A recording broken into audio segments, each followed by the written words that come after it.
चीजें थोड़ी सी टफ है आज की क्लास में, तो थोड़ा ध्यान से सुनेंगे तो शायद आपको बेहतर समझ में आएंगी। ठीक है, पाठ्यचर्या के उपागम को अगर हम देखें तो पहली अप्रोच जो है वो है बिहेवियरल रैशनल अप्रोच, यानी व्यवहारिक तार्किक उपागम। आपको पता है जैसे व्यवहारवादी थे, कौन-कौन थे व्यवहारवादी, लिखेंगे जरा कमेंट बॉक्स में। तो जो व्यवहारवादी थे वो कहते थे जो बाहर दिखाई दे रहा है वही सत्य है, ऑब्जर्वेबल बिहेवियर, ओवर बिहेवियर जो सामने है वही सत्य है। तो वो लॉजिकल पॉजिटिविज्म की बात करते हैं, यानी तार्किक प्रत्यक्षवादी की बात करते हैं। कंसेप्चुअल यानी समझ की बात करते हैं, जो सामने हो रहा है, अनुभव के आधार पे हो रहा है, रैशनल है, साइंटिफिक है, वही सत्य है। ठीक है, विज्ञान की तरह देखते हैं करिकुलम को। तो पैवलोव स्किनर ये सब हमने देखा ना, तो ये कहते भी हैं कि उद्देश्यों को व्यवहारिक तरीके से लिखा जाए, जिनको हम अपने व्यवहार में बच्चों में देख पाएं और माप पाएं कि जी बच्चों ने कितनी अचीव करे। तो इनके हिसाब से जो करिकुलम होगा वो काफी सीक्वेंस में होगा, किसके बाद ये, इसके बाद ये, और पहले से नियोजित गतिविधि के आधार पर होगा।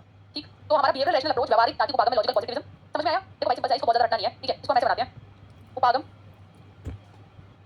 पाठ्यचर्या के उपागम। ठीक है, हमें बस उपागम के नाम आने चाहिए। ठीक है, और हमें मोटा मोटा पता होना चाहिए वो क्या है। वो कौन से हैं भाई? सबसे पहला है आपका बिहेवियरल, यानी आपका व्यवहारगत बिहेवियरल बिहेवियरल रैशनल अप्रोच।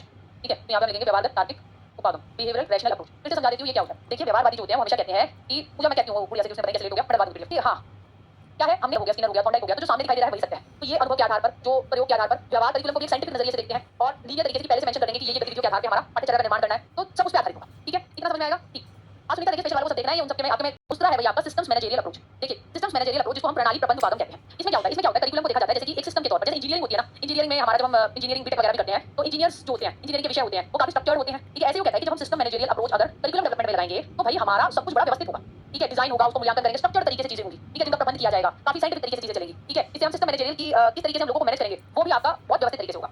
बहुत ज्यादा नहीं है, मैं बता रही हूं। बिहेवियर तो है आपका, क्या होगा बिहेवियर अप्रोच, जो कि हमारा पैवलोव स्किनर व्यवहारवादी जैसा है, जो सामने दिख रहा है वही सच है। ठीक है, सिस्टम मैनेजरियल कहता है कि भाई करिकुलम डेवलप करो, जैसे इंजीनियरिंग होती है ना, जैसे हर कोई इंजीनियरिंग में मशीनरी का पार्ट होता है, ऐसे यहाँ पे हम लोगों को हमें प्रबंधन करना है सिस्टम के अंदर, वो किस तरीके से काम करेंगे। हाँ, नमस्ते। ठीक, तो उस हिसाब की बात यहाँ पे कही है। हमें बस इतना सा नाम याद रखना है। हमारे पेपर में अगर क्वेश्चन आया कि सिस्टम मैनेजरियल अप्रोच, यानी कि हम यहाँ पे लिखते हैं प्रणाली प्रबंध उपागम, वो किस पर आधारित है, तो प्रणाली प्रबंध उपागम यानी कि हमारा सिस्टम्स मैनेजरियल अप्रोच जो है वो आपकी इंजीनियरिंग पर आधारित है। ठीक है, हमारे पेपर के लिए इतना काफी है। इसके बाद आ गया हमारा तीसरा है भाई हमारा इंटेलेक्चुअल जो है आपका अकेडमिक अप्रोच। इंटेलेक्ट यानी दिमाग से जुड़ी हुई, अकेडमिक यानी सेक्शन। 1930 से 1950 के बीच जॉन डुई, हेनरी मॉरिसन, जिन्होंने माँ से आपका मिडिल, ठीक है, अंडरस्टैंडिंग लेवल ऑफ टीचिंग, उसकी बात इन्होंने की, और बोयड बोला कि कार्यों से ये स्टार्ट हुई। इसमें क्या किया गया, मेजर पोजीशन ट्रेंड्स और कॉन्सेप्ट्स ऑफ करिकुलम उनको देखा गया। इसमें देखा गया कि स्थितियां, प्रचलन और संपत्तियों का इन्होंने विश्लेषण करके देखा, यानी दिमाग लगाकर चीजों को तोड़कर देखा। एजुकेशन को एक बड़े एंगल से भी देखा, दिमाग खूब लगाया, थ्योरेटिकल ज्ञान जो है उसकी भी बात। भाई हमारा क्या है कि जब हम पाठ्यचर्या का निर्माण करते हैं तो अल्टीमेटली उसमें देखा जाता है कि किस उपागम के हिसाब से आप बना रहे हो। अगर आप व्यवहारवादी की तरह देखोगे तो आप यांत्रिक उपागम देखोगे, प्रैक्टिस ड्रिल, इन सब पे इन गतिविधियों को कराओगे। अगर आप सिस्टम मैनेजरियल अप्रोच देखोगे तो जैसे इंजीनियरिंग होती है, इंजीनियरिंग में हर चीज का अपना सिस्टम होता है, फंक्शन होता है, आपकी हायरार्की होती है, डिवीजंस होती हैं, तो उस आधार पे काम होगा। इंटेलेक्चुअल एकेडमी का भाई दिमाग लगाओ कि चीजें कैसे बदल रही हैं, उनका विश्लेषण करो, क्या ट्रेंड है। ठीक है, पूरे बड़े एंगल से देखना, विश्व के पर्सपेक्टिव में भी देखना कि क्या चीजें हो रही हैं, क्या हमारे देश में हो रही है, यानी तो दिमाग लगाना। ठीक है, तो ये हो गई आपकी इंटेलेक्चुअल एकेडमिक अप्रोच। क्या हो गई इंटेलेक्चुअल, किसने दिया ये एकेडमिक अप्रोच। ठीक, ये आपकी हो गई आपका बौद्धिक शैक्षिक उपागम। भाई तुम दिमाग लगा रहे हो, चीजों को तोड़कर देख, हमें ज्यादा याद रहेंगे। ठीक है, इसके बाद आ गया आपका फोर्थ आ गया भाई आपका humanistic aesthetic approach. Humanistic manage चीजें आ रही है बेटा समझ में। एस्थेटिक अप्रोच, मानवतावादी कौन थे, जो ये कहते हैं कि हमारा एक रियल सेल्फ जो हम होते हैं, आदर्श जो हम बनना चाहते हैं, उनके बीच में अगर फसल होती है जो हम हैं और जो हम दिखा रहे हैं उसमें फर्क है, तो इनकॉन्ग्रुएंसी होगी। तो वो बात कार्ल रॉजर्स ने की थी। हायरार्की ऑफ नीड्स यानी कि जो हमारी मांगों को व्यवस्थित तरीके से हम पदानुक्रम से लगाते हैं, उसकी बात मैस्लो ने की थी। तो मैस्लो और रॉजर्स ये लाए हैं मानवतावादी सौंदर्यात्मक उपागम। अब ये मानवतावादी जो थे ना, ये व्यवहारवादी के बिल्कुल उल्टे हैं। व्यवहारवादी तो कहते हैं बाहर है वही सब कुछ है। अरे भाई ये कहते हैं कि भाई आपको मिलकर सीखना चाहिए, कॉर्पोरेशन में काम करना चाहिए, आप व्यक्तिगत तौर पे पूर्ण हो, फुली फंक्शनिंग सेल्फ होना चाहिए, समस्या समाधान, ये इसका मतलब है प्रॉब्लम सॉल्विंग। इन्होंने समस्या समाधान पर बल दिया। ठीक है, जोर दिया करिकुलम हो आर्ट्स, म्यूजिक, लिटरेचर का, डांस जो कि ह्यूमन वैल्यूज की साइड को दिखाता है, तो इस चीज पे इन्होंने बड़ा बल दिया। करिकुलम के first class teaching part B वाले ऑप्शन में एडवांस सीडीपी में नीडेड वाली है, तो ह्यूमन साइड को दिखाता है, यानी कि जब हम नृत्य करते हैं तो हम प्रदर्शित करते हैं, हमारे अंदर जो जितने भी संवेग हो रहे होते हैं उनको हम दिखा देते हैं। तो ये कहीं ना कहीं मानवतावाद सौंदर्यात्मक उपागम को दिखाता है। तो चौथा आ गया ह्यूमनिस्टिक एस्थेटिक अप्रोच, यानी कि जिसको हम क्या कहेंगे बेटा, आपका मानवतावादी सौंदर्यात्मक उपागम। इसको किसने दिया था बेटा जी, इस पे काम जो है मानवतावादियों का ज्यादा था, जिसमें हमारा मुख्य तौर पर रॉजर्स और मैस्लो का हमारा काम। ठीक है, अब आ गए हम अगले उपागम में। अगला उपागम है जो कि आजकल एक बड़ा नया सा वर्ड चल रहा है, वो है आपका रिकंसेप्चुअलिस्ट अप्रोच, यानी पुनर्संकलित उपागम। इसको दिया था काउंट रग्बी और बेंजामिन ने। इन्होंने क्या कहा कि जो पहला है व्यवहारवादी, हम उसके खिलाफ हैं। दूसरा सिस्टम में होना चाहिए, इंजीनियरिंग के प्रिंसिपल लगा लो, हम उसके भी खिलाफ हैं। इसके बाद आया हमारा तीसरा क्या था हमारा, तीसरा था हमारा intellectual academic approach. John dewy जो दिमाग लगा रहा है, चीजों को तोड़ के देख रहा है, वही हम इसके खिलाफ है। ये कहते हैं कि मेन जो होता है वो अधिगम करता होता है, जो जितना अपने आप को समझेगा उतना ही अपने चारों ओर के वातावरण को समझेगा। तो करिकुलम में इन्होंने कहा था हमें इतिहास, अर्थशास्त्र, राजनीति और समाज की पुरानी बातें ना बताकर साथ ही साथ आपको जो आज चल रही है वो ढांचे भी विकसित करने चाहिए। तो ये आपके रिकंसेप्चुअलिस्ट अप्रोच, पुनर्संकलित उपागम, रिकंसेप्चुअलिस्ट अप्रोच, पुनर्संकलित उपागम। ठीक है, ये किसने ली, काउंट रग्बी और बेंजामिन ने इसकी स्टैंड ली। काउंट रग्बी फुटबॉल जैसा होता है लेकर आते हैं, और बेंजामिन। ठीक है, दोबारा सारा समझाती हूँ सुनो। पाठ्यचर्या के हमारे क्या है कुछ उपागम होता है अप्रोच। पाठ्यचर्या कैसे विकसित करें इसको लेकर, एक कहते हैं सबसे पहले वाले व्यवहारवादी कि भाई आप जो है व्यवहारवाद है, जो सामने दिख रहा है वही सत्य है, एक लीनियर वे में पहले से बता ऐसे करना है, ऐसे करना। दूसरे वाले आए आपके प्रणाली प्रबंध उपागम, सिस्टम होना चाहिए भाई, सिस्टम में रहने का, सिस्टम में अलग अलग फंक्शन होते हैं, अलग अलग रोल होते हैं, अलग अलग कार्य निर्धारित होते हैं। ठीक है, जैसे इंजीनियरिंग में होता है उस हिसाब से चीजों को करो। तीसरा, अरे भाई चीजों को तोड़ कर देख लो ना, ठीक है, अपने बुद्धि लगाओ। ठीक, तो डुई और मॉरिसन ने कहा इंटेलेक्चुअल एकेडमिक उपागम, यानी बौद्धिक शैक्षिक उपागम। अरे भाई मानव मूल्यों की हम क्यों है, क्यों पैदा हुए, और हमारा जो है सेल्फ एक्चुअलाइजेशन यानी कि खुद को पाना, अपने पोटेंशियल के बारे में अवेयर होना, रियल सेल्फ आइडियल सेल्फ, तो वहां पर आगे भाई डांस में सबसे अच्छा निकल कर आता है। तो ह्यूमनिस्ट एस्थेटिक अप्रोच यानी मानवतावादी सौंदर्यात्मक उपागम। फिर आया रिकंसेप्चुअलिस्ट अप्रोच, यानी कि भाई जो ऊपर की तीनों चीजें है ना, इनको पुनः जो है संकलित करने की जरूरत है, हम इन तीनों के खिलाफ है। क्योंकि हम चाहते हैं कि आज का जो बच्चा हो वो खुद करके सीखे, वो खुद अपने चारों ओर से समझ बनाने का प्रयास करे, और साथ ही साथ जो उसे विषय पढ़ाया जाए उनकी सिर्फ पुराना इतिहास ना पढ़ाया जाए, आज जो समकालीन स्थितियां हैं, कंटेम्परेरी अगर इलेक्शन पढ़ाया जा रहा है तो ये देखिए कि आज अभी लोकसभा चुनाव के रिजल्ट आए हैं, कैसे वो प्रभावित कर रहे हैं, कैसे बिल्कुल कम जो है सीटें लेकर भी लोग जो है वो बिल्कुल देखो गेम चेंजर बने बैठे हैं, तो वो उन चीजों को समझ पाए। तो हमारी अप्रोच क्लियर हो गई। भैया मैं क्लास करा रही हूँ क्या थी, तो तुम्हें याद रहेगा कि मैंने बताई थी ऑफ करिकुलम। अब यहाँ पे जब मैंने आपको फिलोसफी करवाई थी तो मैंने सारी बात कराई थी, सारी इज्म कराए थे, और साथ ही साथ ये बताया था कि ये इज्म जो है करिकुलम के बारे में ये कहता है वो कहता है। तो अल्टीमेटली फिलोसफिकल यानी दार्शनिक उन्मुखीकरण, आदर्शवाद क्या कहता है कि भाई आपका कैसा हो करिकुलम, जो कि सत्य पे, मूल्यों पे, सत्यम शिवम सुंदरम, उस चीज पर बल दे। रियलिज्म कहता है नहीं जो हम सेंसेस से यानी हमारे जो सेंस ऑर्गन्स हैं उनसे जो हम ज्ञान ले रहे हैं वही सच्चा है, तो हमें मूर्त से जो सामने दिख रहा है उसे अमूर्त एब्स्ट्रैक्ट की तरफ जाना चाहिए। प्रैग्मेटिज्म वाले आ गए, जॉन डू आ गए, फिलोसफी ना करके देखेंगे भाई, करके देखने के, और सामाजिक ज्ञान जो होता है ऐसी पाठ्यचर्या होनी चाहिए। तो सब अलग अलग है, सब पाठ्यचर्या के बारे में अलग अलग स्टैंड ले रहे हैं, ठीक है। तो ये क्या हो गया फिलोसफिकल बेसिस। इसके बाद दूसरा आ गया मनोवैज्ञानिक बेसिस। आपने देखा कि पहले क्या था कि आपका व्यवहार था, वो कह रहा था बच्चों को डराकर धमकाकर और रिवॉर्ड पुनर्बलन देकर आप जो है काम करा सकते हैं, मगर अब क्या है, अब है आपका कंस्ट्रक्टिविज्म रचनावाद, जिसमें पियाजे हैं, वाइगोत्स्की है, बच्चा करके सीखता है, हम तो सुगम करता है। जब हमारा विकास और अधिगम की थियरीज के पर्सपेक्टिव्स ही बदल रहे हैं कंटेम्परेरी सिचुएशन में, तो वो हमारी पाठ्यचर्या को भी प्रभावित करेंगे। पहले इस तरीके की किताबें आती थी मैथ की, हमारे टाइम पे आपने देखा होगा जमा के सवाल लेके बहुत सारे बस करे जाओ। आज ऐसी किताबें अच्छी नहीं मानी जाती। आजकल वर्ड प्रॉब्लम्स वाली किताबें होती हैं कि बच्चा उन्हें समझे, अर्थ गढ़े, खुद देखे, जमा करना है, घटा करना है और फिर उन्हें करे, वो ज्यादा प्रैक्टिकल है, ठीक है। वो सीधे सीधे जमा करने गुणा करने, अब ऐसा टास्क पेपर में भी नहीं आता, ठीक है। इसके बाद आ गया सोशल कंसिडरेशन। जब हम करिकुलम का विकसित करते हैं तो हमारी सरकार, ठीक है, एनसीईआरटी जैसे स्कूली पाठ्यचर्या के निर्माण में लगी रहती है, ठीक है। और आपका जो एनसीटी होती है, ये आपका जो डीएलएड, टीएड, बीएड, इनके क्या पढ़ाना है टीचर एजुकेशन प्रोग्राम में, तो national council of teacher education decide करता है। RCE rehabilitation council, RCI rehabilitation council of India, ये डिसाइड करता है भाई आपका क्या, वो डिसाइड करता है कि दिव्यांग बच्चों के जो टीचर बनेंगे तो उनकी पाठ्यचर्या कैसी होगी, उनको क्या पढ़ना है, ठीक। इकोनॉमिक कंसिडरेशन यानी कि आर्थिक विचार, इसके अंदर ये है कि जो हमने करिकुलम बनाया उसको लागू करने का कितना खर्चा आ रहा है, सरकार सब चीजें देखती है, नहीं पाठ्यचर्या नहीं राष्ट्रीय शिक्षा नीति लेकर आएगी, फाउंडेशनल लेवल उस पर बल देगी। तो भैया केवीएस जैसे जो पहले से स्कूल चल रहे हैं वहां पे तो आपकी नर्सरी केजी थी नहीं, तो आपको खुलने लगी है, तो सरकार को देखना पड़ेगा इकोनॉमिक कंसिडरेशन, एंटिटी टीचर की रिक्रूटमेंट करनी पड़ेगी, इसलिए तुम्हारी भर्ती आई है, ताकि वो जो करिकुलम बनाया वो प्रैक्टिकल कितना हो पाएगा, तभी तो हो पाएगा शिक्षक होंगे स्कूलों में। इन्वायरमेंटल कंसिडरेशन देखने पड़ते हैं कि भैया देश की जो है इन्वायरमेंट में हम देखें कि देश में कोई सुनामी, तूफान या फिर आपका जो है देश में कोई क्राइसिस आ रहा है, जंग छिड़ी हुई है, तो वो सारी चीजें आपको प्रभावित करेंगी, है ना, कि हम करिकुलम कैसे लगा पाएंगे। इंस्टीट्यूशनल कंसिडरेशन, कई बार हमारे जो संस्थागत होते हैं, जैसे कि आप देख सकते हैं स्कूल में साइंस की लैब नहीं होती, तो वहां पर आप साइंस के यानी बारे में वहां साइंस नहीं पढ़ा सकते, तो वो भी प्रभावित करती है, क्या पता बच्चे वहां पढ़ना चाहते हो मगर सुविधा ही नहीं है। टीचर रिलेटेड कंसिडरेशन, अगर टीचर जो है बहुत ही एडमेंट है, यानी बहुत ही जो कुछ है और सोचती है कि मैं क्यों करनी है नहीं चीजें, मैं मुझे क्या है ये सारी एक्टिविटी जब एक्टिविटी, तो भाई वो जो सोच के साथ जो चीजें बनी उनको ढंग से ट्रांसलेट नहीं करेगी, तो असली जो निष्कर्ष निकल कर आने थे, जो बातें निकल कर आनी थी वो नहीं आ पाती, है ना। तो अब हमने क्या देखा, ये सातों के सातों पॉइंट तुम लिखोगे, ये है बेसिस ऑफ करिकुलम, ठीक है। अब हम यहाँ पे लिखेंगे हाँ बेसिस ऑफ करिकुलम, बताओ कौन से हैं सात। चलो सबसे पहले क्या है भाई, हमारा क्या क्या प्रभावित करता है भाई, सबसे पहले क्या मनोविज्ञान प्रभावित करता है, बिल्कुल शिक्षक संबंधित। छठा सात है भाई सोशल, वेरी गुड बबीता, सामाजिक विचार। अब एक रह गया हमारा, बताओ कौन सा है, ये एक रह जाता है ना, इंग्लिश में भी हमारा लिखा हुआ है, वहाँ पे आप देख सकते हैं। बहुत अच्छे बेटा, आप तो बहुत अच्छे हैं। एक बार सच में कहूंगी कि बहुत बढ़िया बच्चे, आपकी बार बच्चे सारे अच्छे होते हैं, मगर आपकी बार वाले जो हमेशा फर्क होता है सीटेट वाले स्टूडेंट में और जो शिक्षक भर्ती की तैयारी कर रहा है, ये बच्चा और डेडिकेटेड टेलर का मॉडल है, इसको ध्यान से देखिए, बहुत इंपॉर्टेंट है ये। आपका टेलर ने जो है रेल्फ टेलर, ठीक है, रेल्फ टेलर ने जो दिया 1949 में किताब लिखी, basic principles of curriculum and instruction, किताब का नाम इंपॉर्टेंट है। इन्होंने कहा कि भाई जो हमारा करिकुलम का स्रोत होता है कि हम करिकुलम बनाएंगे तो अधिगम करता उसको देखेंगे, प्रभावित करेंगे, स्रोत है उसका कि बच्चे कैसे सीखते हैं, सब्जेक्ट मैटर क्या विषय वस्तु पढ़ाएंगे, समाज बदल रहा है, समकालीन डिजिटल इंडिया आ रहा है, आपका आर्टिफिशियल इंटेलिजेंस आ रही है, तो ये विषय हमें लेने चाहिए, तो ये सब स्रोत है। इस आधार पे हम बना लेते हैं टेंटेटिव ऑब्जेक्टिव्स, यानी अस्थायी प्रायोगिक उद्देश्य, कि ये हमारे उद्देश्य रहेंगे, मगर इन सारे उद्देश्यों को हम एक स्क्रीन से होकर गुजरने देते हैं। जैसे कि आप मेट्रो में जांच में से गुजरते हो ना, अब ये बन गए स्रोत थे जिन्होंने उद्देश्य निर्धारित करे। अब ये उद्देश्य जो है मेट्रो की जैसे होती है ना जांच, उसमें से गुजरते हैं। अब यहाँ पे फिलोसफी की जांच पड़ रही है, ठीक है, यहाँ पे मनोविज्ञान की जांच पड़ रही है, और उस आधार पे आप निकल कर आ रहे हैं आपके सटीक स्पष्ट उद्देश्य।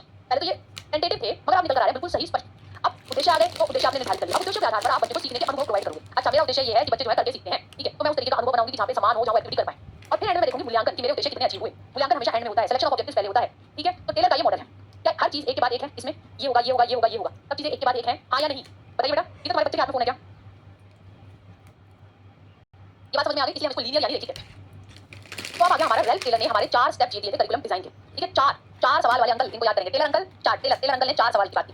पहला है विद्यालय किन शैक्षिक उद्देश्यों को प्राप्त करना चाहता है, कौन से मेरे उद्देश्य है जो विद्यालय प्राप्त करना चाहता है, उस तरीके से अधिगम के अनुभवों को चुनना और इन उद्देश्यों की प्राप्ति उस तरीके से अनुभव चुने जाएंगे। अब अनुभव चुनने के बाद आप पढ़ाएंगे, लर्निंग एक्सपीरियंसेस को ऑर्गेनाइज करेंगे और इनमें मूल्यांकन करेंगे। तो रेल्फ टेलर अंकल ने 4 बातें की कि भाई मेरा उद्देश्य क्या है, ठीक है। अच्छा मैं कौन से अधिगम अनुभव दूंगा, हाँ उसके बाद अच्छा ये जो अधिगम अनुभव मैं दूंगा इनको मैं संगठित कैसे करूंगा, क्या इसके दौरान मैं क्या पढ़ाऊंगा, मूल्यांकन कितने अचीव हुए, तो ये 4 बात करनी है, ठीक है। तो 4 सवाल वाले अंकल कहलाते हैं, 4 स्टेप की करिकुलम डिजाइन की बात की। तो टेलर का मॉडल है, ये स्लाइड बहुत इंपॉर्टेंट है, इसको ध्यान से देखिएगा। टेलर अंकल के मॉडल को हम ऑब्जेक्टिव मॉडल ही कहते हैं, और सबसे ज्यादा जो पाठ्यचर्या निर्माण में इनका मॉडल यूज होता है, कैसे यूज होता है अब यहाँ देखिए। एनईपी 2020 सोर्सेस, अधिगम करता कैसे सीखता है, रचनावाद करके सीखता है, विषय वस्तु एक्टिविटी बेस्ड हो, सोसाइटी आर्टिफिशियल इंटेलिजेंस वगैरह हो। तो एनईपी 2020 ने टेंटेटिव उद्देश्य बनाए, जांच की उन्हें, आज का दर्शन क्या कहता है, आज का मनोविज्ञान क्या कहता है, और स्पष्ट उद्देश्य दिए, अधिगम अनुभव से अकॉर्डिंग बनाएंगे और मूल्यांकन करेंगे। तो अल्टीमेटली ऊपर से पॉलिसी बनी, पॉलिसी के आधार पे आपका करिकुलम फ्रेमवर्क बना, उसके आधार पे करिकुलम बना, उसके आधार पे जो है किताबें बनी, और उन किताबों को तुम एज अ टीचर अपने स्कूल में पढ़ा रहे हो। तो सब ऊपर से नीचे की ओर आ रहा है, ऊपर शिक्षकों ने मिलकर पॉलिसी निर्माण किया और सब ऊपर से सारी चीजें नीचे तक तुम्हारे पास आ गई है। भाई ये किताब आ गई एनईपी 2020 के बेस पे पढ़ाई से, तो ये सारी चीजें ऊपर से नीचे आ रही हैं, और ज्यादातर देशों में यही फॉलो होता है कि शिक्षा नीतियां बन जाती हैं और उसके आधार पे शिक्षक पढ़ाते हैं। तो ये कहलाता है टॉप डाउन अप्रोच। यहाँ पे वर्ड्स है, बहुत इंपॉर्टेंट है। डिडक्टिव पहले से बता दिया क्या क्या करना है, top down, top administrators, educationist, शिक्षा पॉलिसी मेकर वो बैठे हैं, हम तो यहाँ नीचे हैं, जो उन्होंने बोल दिया हम पढ़ा देंगे, वो किताब दे दी हम लगा दिया, पढ़ा देंगे हम। तो एक का मतलब है आल्सो नोन एज, एक जहाँ पर यूज होगा, मैं बता देती हूं, मैं कुछ शब्द यूज करती हूं हमेशा। एक का मतलब है आल्सो नोन एज, इस नाम से और जाना जाता है। ये के ऊपर हमेशा ई लिखा होगा तो इसका मतलब होगा नॉलेज, यानी कि ज्ञान, ठीक है। तो जहाँ ये चिन्ह है तो कंफ्यूज नहीं होना। हाँ तो डिडक्टिव है, लीनियर है, एक के बाद एक आ रहा है। ये स्टेटमेंट है objective shift student behaviour most widely used curriculum है, सबसे अधिक उपयोग करते हैं। जो टेलर को है इनको हम आकलन और मूल्यांकन के पापा जी भी कहते हैं। ठीक है, जनक है ये उसके। डिफेक्ट क्या है भाई, टीचर क्या उसका बोलना है, वो तो कुछ नहीं बोल पा रही है और बहुत ज्यादा स्टूडेंट फ्रेंडली भी नहीं है ये। ठीक है, ये बात आ गई। इसके बाद आ गया महिला। महिला पुरुष ने बोल दिया, रैप ट्रेनर ने महिला ऑब्वियसली उसके उल्टा बोलेगी। ठीक है, वो क्या कह रहा है, टॉप डाउन होता है, चल हट, मैं कहती हूं बॉटम अप होता है, नीचे से ऊपर की ओर जाती है चीजें, है ना। तो 1962 में किताब लिखी गई, हिल्डा टाबा, ये महिला है, curriculum development theory and practice. और भाई इन्होंने थियरी, ये स्टूडेंट थी जॉन डी की, इन्होंने कहा आगमनात्मक अप्रोच, नीड बेस्ड अप्रोच। शिक्षक आइडेंटिफाई करेगी बच्चों की जरूरत, उस हिसाब से वो अपनी क्लास के अकॉर्डिंग पाठ्यचर्या बनाएगी और धीरे-धीरे वो ऊपर लेवल पे, स्कूल पे, फिर स्कूलों से जोन पे, फिर डिस्ट्रिक्ट पे, स्टेट पे, फिर जो है नेशनल पे, ऐसे जाएगा। तो भाई नीचे से ऊपर की ओर जा रहा है। ये बात समझ में आई? तो ये कहलाता है आपका ग्रास रूट अप्रोच। जैसे टिब्बे होते हैं, हिल्डा टाबा, टाबा यानी टिल्ले, यानी कि आपके राजस्थान के टिल्ले। ठीक है, तो वो धीरे-धीरे थोड़े-थोड़े से ऊपर की ओर जा रहे होते हैं ना, और बड़े हो जाते हैं, तो नीचे से शुरू होते हैं, तो नीचे से ऊपर की ओर। तो इसको हम ग्रास रूट अप्रोच भी कहते हैं। क्या अब इसका डिफेक्ट क्या है? क्या शिक्षकों के पास इस तरह की पाठ्यचर्या गतिविधि से जुड़ने के लिए उनके पास क्या इतना ज्ञान है? क्या वैसे करिकुलम बना पाएंगे? क्या उनको अपडेशन है विदेश में कैसे पढ़ाई हो रही है और क्या नई-नई चीजें मनोविज्ञान में आई है? अपने हिसाब से तो कह रहे हैं मैं बच्चों की नीड के अकॉर्डिंग ये मेरा सबसे बढ़िया है, मगर क्या वास्तविकता में ये सबसे बढ़िया है? क्या टीचर के पास इतना टाइम भी है? तो ये इसकी लिमिटेशन है। तो अंकल ने, जैसे टेलर अंकल ने 4 बात की थी, ठीक है, आंटी ने 7 बात की, आंटी 4 बात करेंगी, महिला है, ठीक है। तो सबसे पहली बात ये है कि आपका diagnosis of learners need and expectation of larger society, आवश्यकताओं का पता लगाएं। दूसरा, उद्देश्यों का निर्धारण करें। तीसरा, सामग्री का चयन करें। चौथा, सामग्री का संगठन ऑर्गेनाइजेशन करें। फिर हम अधिगम अनुभव कौन से प्रोवाइड करेंगे उनका चयन करें। फिर उन अधिगम अनुभवों को हम संगठित करेंगे और एंड में हम मूल्यांकन करेंगे।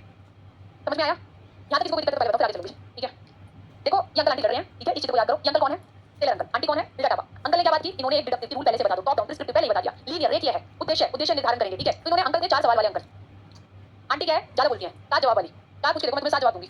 ठीक है, ये क्या कहते हैं, लीनियर इसका भी है, एक के बाद एक है। अब यहाँ पे देखो ये लीनियर है ना, पहले ये एक लाइन में ही हो रहा है ना कि आप पहले पता लगाओ बच्चे की क्या जरूरत है। ओहो, मेरे बच्चों का उद्देश्य निर्धारित करती हूं, इन्हें जो है डिटेल में पास करना है। ओ मैं सामग्री का चयन करती हूं, सॉरी, ठीक है, मैं सामग्री को ऑर्गेनाइज करूंगी। ठीक है, अधिगम अनुभव कैसे एक्सपीरियंस दे सकती हूं, मैं उनका जो है चयन करूंगी, उनको संगठित करूंगी और फिर मैं मूल्यांकन करूंगी कितना चाहिए। मगर क्या मैंने जिस तरीके से मैंने ये डिटेल का करिकुलम बनाया, जो मैं अपने हिसाब से पढ़ा रही हूं, जरूरी नहीं है जो और भी पढ़ा रहे हैं सभी तरीके से पढ़ाएं, सबका अलग अलग है, सब में व्यक्तिगत भिन्नताएं हैं। तो नीचे से लेकर ऊपर तक सबसे ऊपर जाके किसका सेलेक्ट होगा, उसको कौन डिटरमाइन करेगा? तो ये यहाँ पे आ जाती है दिक्कत। कई बार बायसेस हो जाते हैं, भेदभाव हो जाते हैं। बहुत अच्छा चीज मॉडल होता है जमीनी स्तर पे, एकलव्य मॉडल को देखो आप। ठीक है, एकलव्य स्कूल में जैसे पढ़ाया गया, ठीक है, एमपी होशंगाबाद में एकलव्य संस्थान ने बहुत काम करे। अब ग्रासरूट लेवल पे बहुत अच्छे रहे, रियलिटी रही, पर क्या उन सारे अनुभवों को हम देशव्यापी तरीके से लगा पाए? नहीं लगा पाए। तो ये बात आ जाती है। ठीक है, इसके बाद आ गया हमारा अगला, ये है आपका डेनियल स्टफल बीम और पुलिस का मॉडल। ये कहलाता है सीआईपीपी मॉडल। टेलर और टिबर का डिफरेंस कर लें, एक छोटा सा बना लें, फिर इस पे आ जाए। हाँ या ना बताओ, या सीआईपीपी। तो यहाँ पर बस इतना ही लिख लेते हैं, ये अपने आप में बहुत बढ़िया बना हुआ है। ठीक है, हमारे यहाँ पर बस हम यहाँ पे 4 सवाल और आंटी के 7 जवाब लिख लेते हैं, है ना। तो 4 सवाल कौन से हैं इनके? 1 2 3 4। तो यहाँ पर हम 4 सवाल लिख लेते हैं, बाकी सारी चीजें यहाँ इस डायग्राम में है। क्या रहेंगे हमारे शैक्षिक उद्देश्य? Educational objective, selection of learning experience. तो यहाँ लिख सकते हैं educational objectives, selection of learning experience, कि भाई हम अधिगम के कौन से अनुभव प्रोवाइड करेंगे।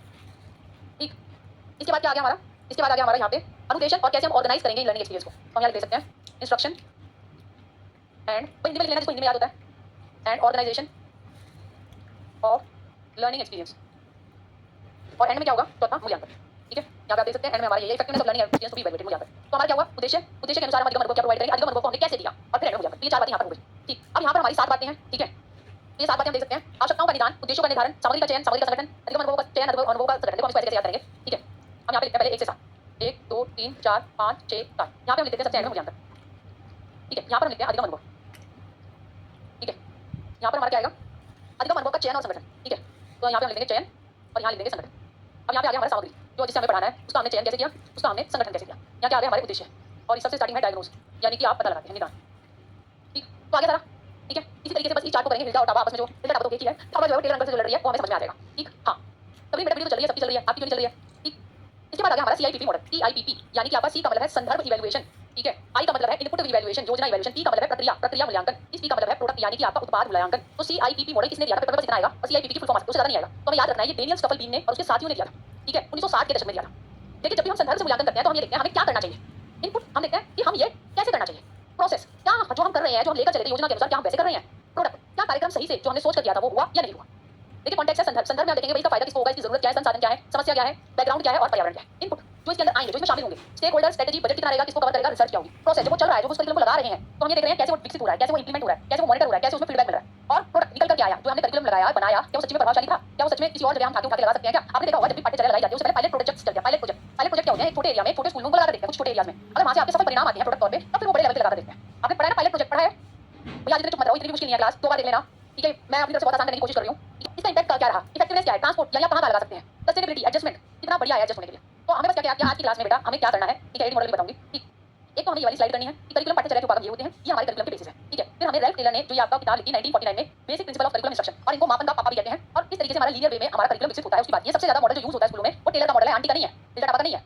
ठीक, फिर अंकल आंटी की आपस में जो बहस चली, अंकल के 4 सवाल, आंटी के 7 जवाब, वो करने हैं, और ये जो वर्ड्स लिखे इतना करना है। ठीक है, इसके बाद हमारा सीआईपीपी मॉडल में होता है संदर्भ मूल्यांकन, एक इनपुट मूल्यांकन, एक प्रक्रिया उपागम मूल्यांकन और एक प्रोडक्ट यानी कि जो हमारा निकल कर आ रहा है, यानी कि जो हमारा उत्पाद है, परिणाम है, उसका मूल्यांकन।